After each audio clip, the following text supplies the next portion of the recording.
प्रथमच लंडन येथे स्लॉ मित्र मंडळ स्लॉ UK आयोजित श्री स्वामी समर्थ मंदिर मोशी पुणे येथील श्री स्वामी समर्थांच्या चरणपादुका दर्शन सोहळा दिनांक 21 व 22 सप्टेंबर 2024. प्रायोजक श्री ज्ञानेश्वरजी बोडके, अभिनव फार्म्स क्लब, पुणे, महाराष्ट्र, भारत.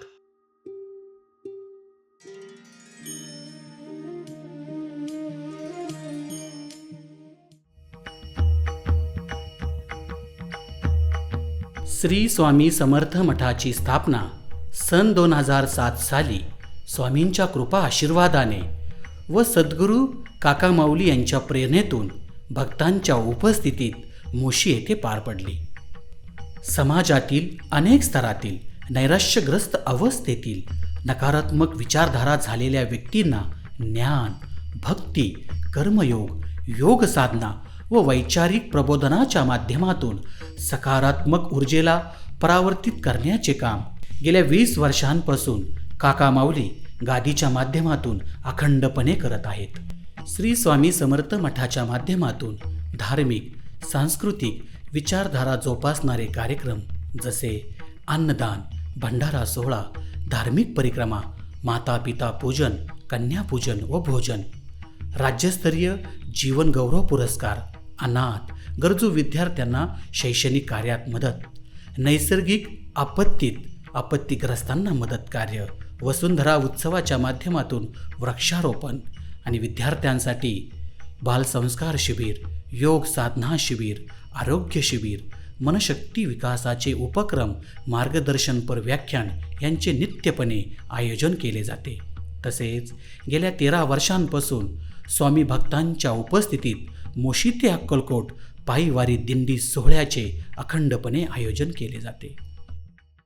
2021 साली सेंद्रिय शेतीचे जनक कृषीरत्न माननीय ज्ञानेश्वरजी बोडके माऊली यांच्या जीवनावरील काळी माती ह्या चित्रपटासाठी मदत करण्याची संधी मिळाली व ते काम करत असता आमचे आचार जुळले व आम्ही एकत्रित कार्य चालू केलं. सेंद्रिय शेतीचे जनक या संकल्पनेला अनुसरून लाखो शेतकऱ्यांनी प्रतिकूल परिस्थितीत सोबत घेऊन भारतात प्रथमच शेतकऱ्यांसाठी अभिनव फार्मर्स क्लबची स्थापना केली. या माध्यमातून पारंपरिक शेतीला आधुनिक सेंद्रिय शेतीत रूपांतरित करून लाखो शेतकऱ्यांना दूध, फळे, पालेभाज्या, भाज्या व इतर शेतीला पूरक शेण, गोमूत्र या माध्यमातून रोजगार निर्मिती करून थेट शेतकऱ्याचा माल हा ग्राहकांपर्यंत पोहोचवण्याचे महान कार्य केले.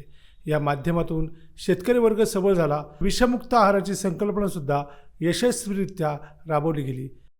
या कार्यासाठी महाराष्ट्रात न्यूज 18 लोकमतनं माननीय कृषी मंत्री धनंजय मुंडे साहेब यांच्या हस्ते कृषीरत्न पुरस्काराने सन्मानित केले. त्याचबरोबर भारताचे माजी अर्थमंत्री पी. चिदंबरम साहेब यांच्या हस्तेसुद्धा पुरस्कृत केले गेले. विषमुक्त आहार संकल्पनेचे कार्य माऊलींनी पार पाडले.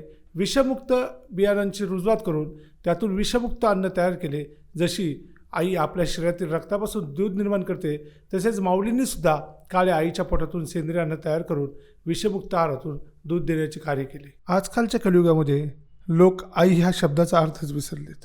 हिंदू संस्कृतीमध्ये जो देव आहे त्याला माऊली असे म्हटले जाते.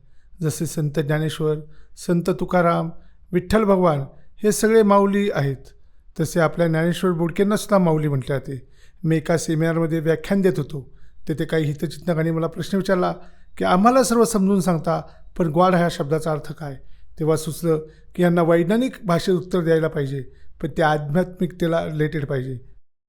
God, G for generate, O for operate, D for demolition. अध्यात्मामध्ये God, G generator means electrons, O operator means protons, D demolition for neutron असा गॉडचा इंग्रजीत अर्थ आहे. मेडिकल सायन्सने अर्थ आणि अध्यात्मामधून G फॉर गॉड. जशी आई आपल्याला जन्म देताना तिच्या पोटात आपण तिच्या अन्नाचे रक्त करून आपल्याला जिवंत ठेवते, तसं काळी आई तिच्या पोटामध्ये तुम्ही पेरलेलं धान्य व तिचं रक्त करायचं काम करते. शुद्ध बीजापोटी, फळे रसाळ गोमटी. आयुष्यात तुम्ही योग्य गाईडर निवडलात, तुम्ही योग्य मार्गदर्शक निवडलात, आयुष्यातील तुम्ही बहुतेक टार्गेट पूर्ण करू शकता. तसं अध्यात्मामध्ये तुम्ही योग्य गुरु शोधा की जो तुम्ही स्वतःच आहात. सकस आहार घ्या, मांसाहारापासून दूर जा. हिंदू संस्कृतीमध्ये जो आहार दिला आहे त्याचा योग्य ताळमेळ दिला आहे.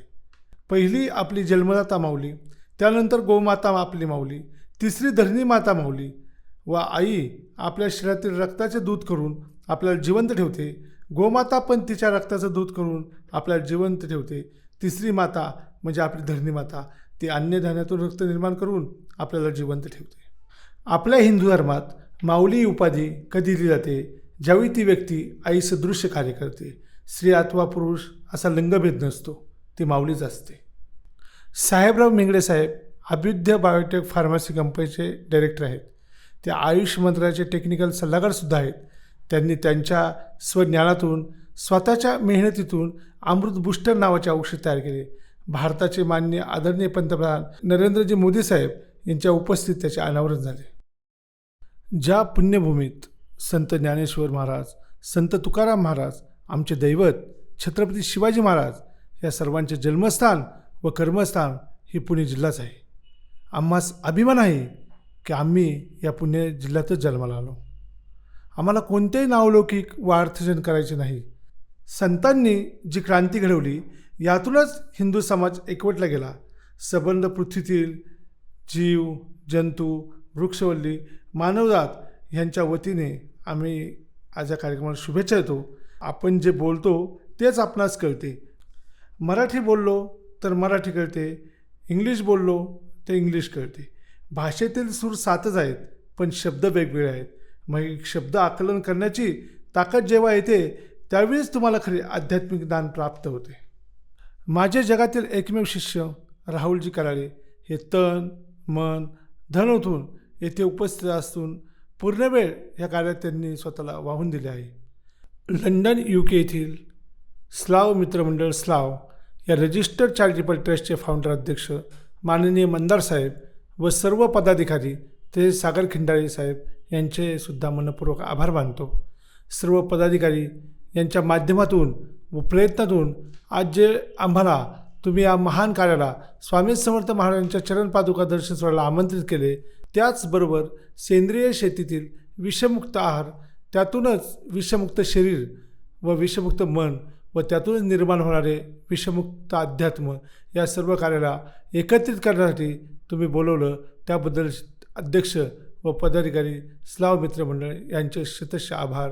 श्री स्वामी समर्थ.